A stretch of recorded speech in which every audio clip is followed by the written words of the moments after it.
Hi, it's time for another verb of the day. Today's verb is soothe. Let's take a moment to look at some definitions or the ways that we use this verb.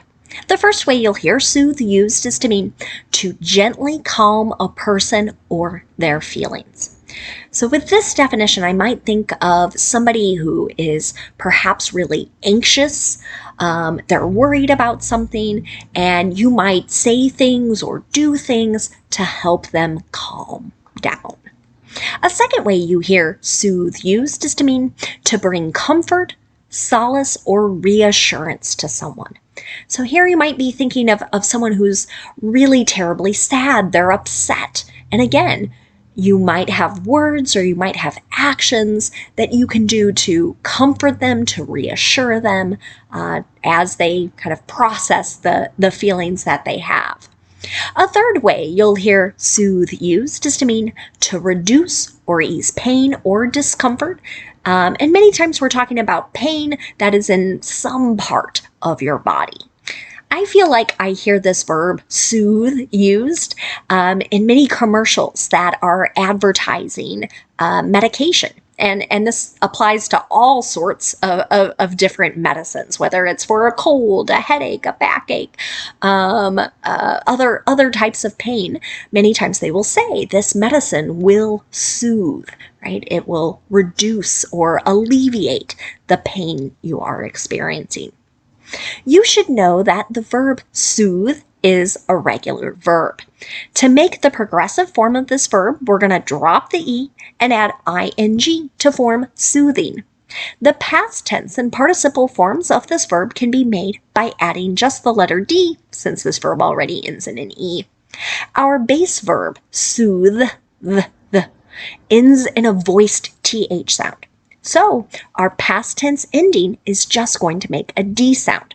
And we're not adding an extra syllable as we say it. So it should sound just like this. Soothed, soothed. Okay. Now, you'll be happy to know no additional phrasal verbs for us to study. So instead, we can focus on using our verb of the day in two different verb tenses. Today, we're going to practice the past progressive and the simple past. Let's start with the past progressive. We use this verb tense to describe an action that was ongoing at some point in the past.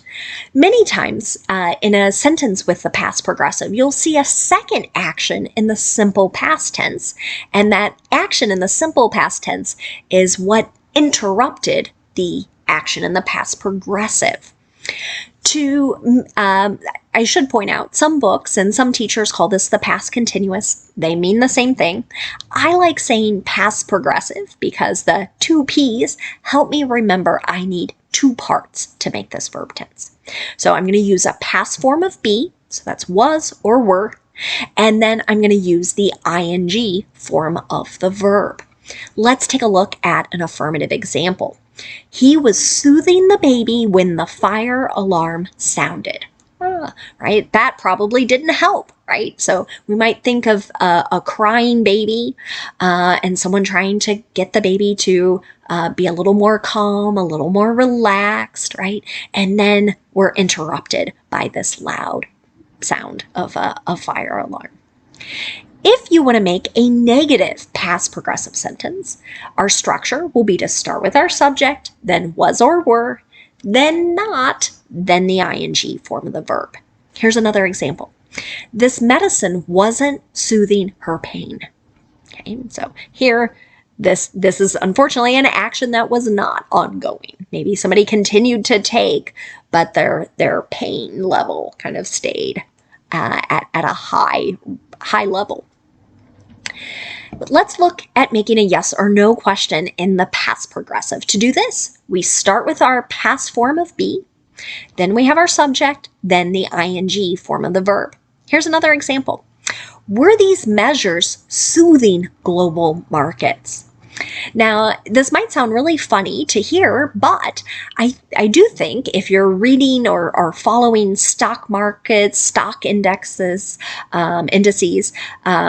you will encounter this verb, particularly if the market is kind of doing this up and down, and things seem kind of worrisome. So people might talk about taking certain actions that make them seem a little more stable, a little more calm, or we can even think of this as being reassuring. Now, let's take a moment to look at the simple past tense.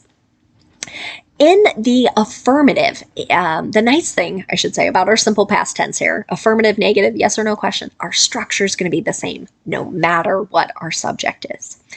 But in the affirmative, we want to use the ed form of our verb. And you can see that in my example. Winning last night's game soothed the team after a difficult stretch of losses. Right? So maybe the team was really feeling kind of down in the dumps and we're no good, right? But this, or maybe they were very worried. We're all going to be fired. We're never going to play on this particular team again, right? But whatever feelings they were having, the action of winning another game maybe kind of made them feel a bit more calm, a bit more reassured. Now, if you want to make a negative simple past tense sentence, we're going to have our subject, we're going to use did not, and then the base verb. You can see that in the example. The arrest of the alleged shooter didn't soothe the community's anger. Again, there's been another school shooting in the United States this week, and you see a lot of people being very angry that a young person could have access to guns. And even if, in some cases where the shooter is killed or the shooter is arrested, it doesn't make people feel reassured. And so that's what this sentence is expressing. Finally, we can ask a yes or no question in the simple past tense. We do this by starting with did, then we have our subject, and then the base verb. I always like to point out to my students that we're only using that ed form of the verb in the affirmative. We're not using it in the negative, and we're not using it in our yes or no questions. So here's another example. Did soft music soothe the kindergartners before nap time? Right? So, kindergartners can have a lot of energy. Maybe by playing some soft music, it helps them kind of settle down, feel a little more relaxed, a bit calmer, if you will. Now, let's take a moment to look at some words related to our verb soothe. And the first word we're going to look at is the noun soother. So we use this many times to describe something that has that sort of calming or reassuring effect. An example of this might be, she believes the rocking chair is the best soother for a fussy baby. Right? So a chair that you can move back and forth with, right? A rocking chair. She thinks that is what makes a baby feel a little more reassured, perhaps stops them from being so cryy or fussy. Another related word is the adjective soothing. So we use this many times to refer something that has a gentle or a calming effect.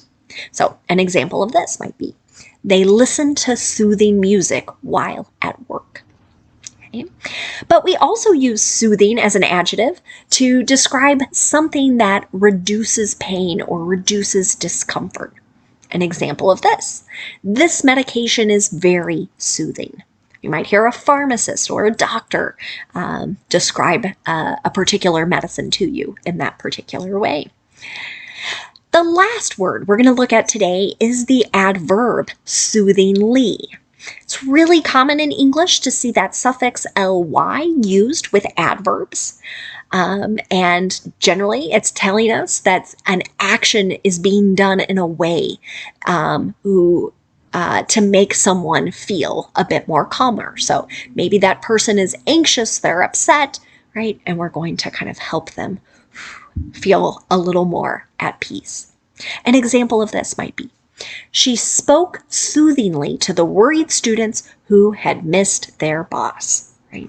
So you might imagine some small children kind of being panicky. Oh no, how are we going to get to school?